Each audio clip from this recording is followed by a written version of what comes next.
कक्षा 10वीं 11वीं 12वीं गणित और कृषि संख्या विषय गणित अध्याय त्रिकोणमिति 30 अंश और 60 अंश के त्रिकोणमिति अनुपातों को ज्ञात करना।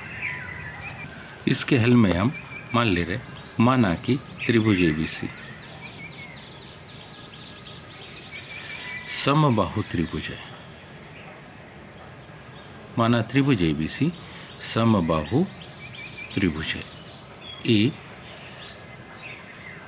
अब ये समबाहु त्रिभुज होगा तो इसकी तीनों की तीनों भुजा आपस में बराबर होगी। ए बी की माप बी सी के बराबर, बी सी की माप ए सी के बराबर। और इसको हम मान लेंगे माना कि ये 2a के बराबर है। माना किसके बराबर? 2a के बराबर। अब हम बिंदु ए से, ए बिंदु से ए से कौन से BC पर AD लंब BC बनाया। AD को BC के ऊपर क्या करेंगे? लंब खींचेंगे। इस बिंदु A से किसके ऊपर? BC के ऊपर एक लंब खींचा और जिसको क्या नाम दिया? D बिंदु नाम दिया। अब हम में से सब जानते हैं क्या कि कोण A बराबरी से कोण B बराबरी से कोण C समबाहु त्रिभुज के प्रत्येक कोण की माप होती है 60 अंश। अब क्योंकि कौन से कोण D बराबरी से कितना? 90 अंश। अगर इसमें हम इस आकृति को अलग काट के निकालें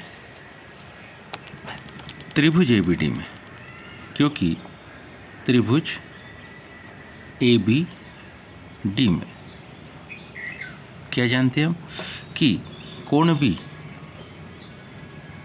बराबरी से 60 अंश और कोण D बराबरी से कितना? 90 अंश। और हम ये भी जानते कि इनके तीनों कोणों का योग 180 अंश। तो ये 90 है, ये 60 है, तो निश्चित है कोण BAD की माप कितने अंश हो जाएगी? 30 अंश। ये समकोण त्रिभुज ABD में हम समकोण त्रिभुज ABD में कौन सा? बोधायन पाइथागोरस प्रमेय, बोधायन पाइथागोरस प्रमेय का हम उपयोग करेंगे।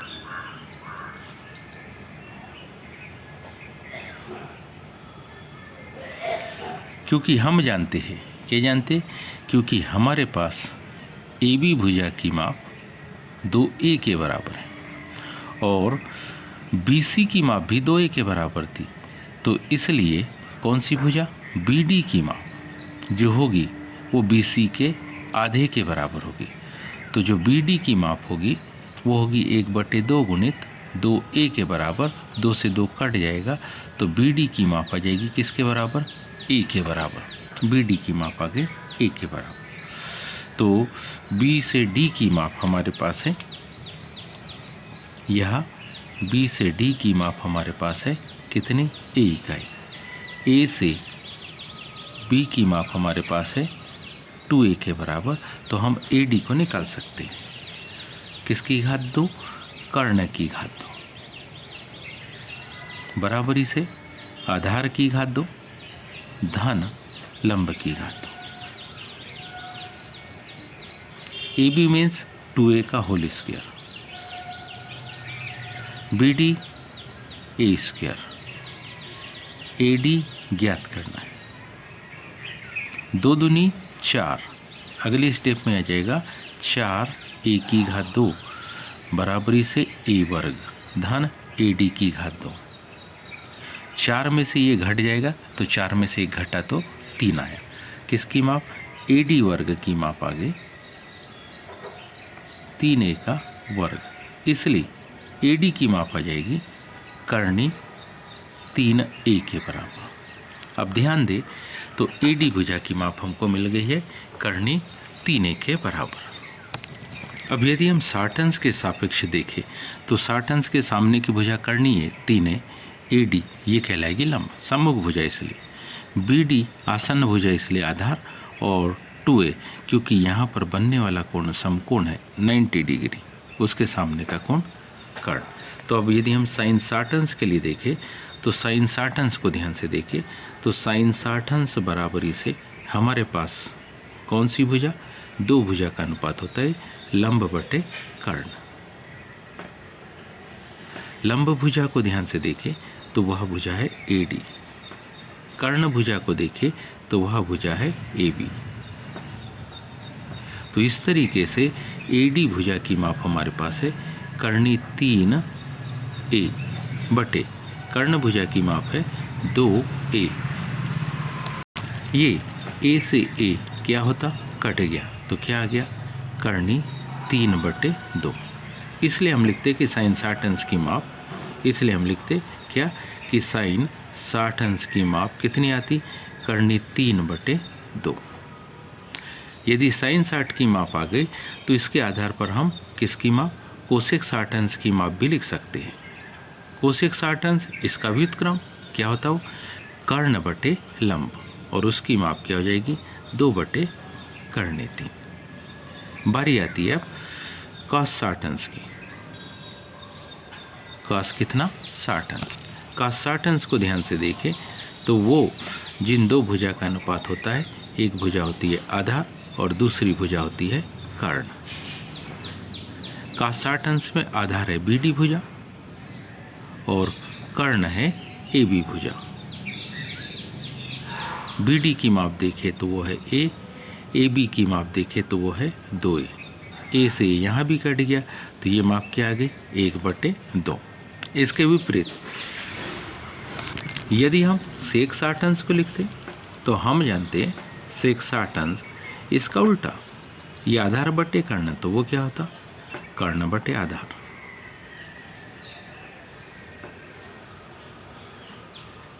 कर्ण हमारे पास AB है, आधार हमारे पास BD है, माफ हो जाती 2A/A के बराबर। A से A क्या हो गया, कट गया। तो ध्यान से देखिए कॉस 60 अंश 1/2 तो सेक 60 अंश 2। अब हम निकालेंगे टेन 60 अंश की माप। टेन 60 अंश बराबरी से हम जानते हैं टेन 60 अंश मतलब लंब बटे आधार। लंब भुजा की माप यहाँ पर है AD, आधार भुजा की माप यहाँ है BD। AD भुजा की माप यानी कि कर्णी 3A बटे BD की माप A से A कट गया तो बराबरी से कितना कर्णी 3, मतलब किसकी माप टेन 60 अंश की माप कर्णी 3। टेन 60 की माप जैसे आ गई वैसे ही हम काट 60 अंश की माप भी लिख सकते। काट 60 अंश की माप क्या होगी आधार बटे लंब, आधार बटे लंब। आधार यानी BD भुजा और लंब यानी AD भुजा। ध्यान दीजिए टेन लंब बटे आधार तो काट उसका उल्टा होगा, तो फिर यहाँ मान क्या आएगा आधार यानी कि A और AD लंब यानी कि कर्णी 3 है। A से A कट गया तो माप क्या आ गई 1/कर्णी 3। कहने का मतलब है कि काट 60 अंश की माप हमको मिल गई कितनी 1/कर्णी 3। अब यदि ध्यान से देखें तो 30 अंश के सापेक्ष BD लंब होगी और AD आधार होगी, कर्ण तो वही है। ध्यान दीजिए ऊपर की 60 अंश के सापेक्ष लंब AD थी, आधार BD थी और कर्ण 2A था। तो कर्ण में तो किसी भी प्रकार से कोई चेंज आपको देखने को नहीं मिलेगा, लेकिन चेंज कहाँ हो गए लंब और आधार। अगर कोण शीर्ष पर हो जाता है तो लंब और आधार क्रमशः बदल जाते। अब आइए अब हम साइन 30 अंश को देखें जरा। तो साइन 30 अंश यदि ध्यान से देखें तो ये तो अभी भी वही कहलाएगा क्या लंब बटे कर्ण। साइन 30 अंश लंब बटे कर्ण, तो लंब भुजा होगी इसकी BD, कर्ण भुजा होगी इसकी AB। BD भुजा की माप अगर ध्यान से देखें तो वो है A, और AB भुजा की माप देखें ध्यान से तो वो है 2A। तो A से A क्या हो गया, कट गया, तो आ गया 1/2। कहने का मतलब है कि sin 30 अंश की माप हमको कितनी मिलती, 1/2। sin 30 की माप मिल गई तो इसके आधार पर हम कोसेक 30 भी निकाल सकते हैं। अब हम जानते हैं कि साइन और कोसेक एक दूसरे के व्युत्क्रम होते, तो ये क्या होगा, कर्ण बटे लंब। कर्ण भुजा मतलब AB भुजा, लंब भुजा मतलब BD भुजा। तो माप क्या होगी, 2A/A। A से A क्या हो गया, कट गया, तो मान आया 2/1। इसका मतलब है किसका, कोसेक 30 अंश का मान हमको मिल गया कितना, 2। ध्यान दो ये 1/2 तो उसका उल्टा 2। cos 30 अंश, cos 30 अंश को ध्यान से समझे तो cos 30 अंश होगा आधार बटे कर्ण के बराबर। आधार मतलब AD भुजा और कर्ण मतलब AB भुजा। क्या AD को ध्यान से देखें तो उसकी माप है कर्णी 3A के बराबर, और AB को देखें तो उसकी माप है 2A के बराबर। A से A क्या हो गया, कट गया, तो मान क्या आया, कर्णी 3/2। कहने का मतलब है कि हमको किसका मान मिल गया, हमको cos 30 अंश का मान मिल गया कितना, कर्णी 3/2। यदि cos का मान निकाल लिया तो उसी की सहायता से इसका व्युत्क्रम जो होता है वो होता है sec 30 अंश। वो क्या होगा, कर्ण बटे आधार, वो होता है कर्ण बटे आधार के।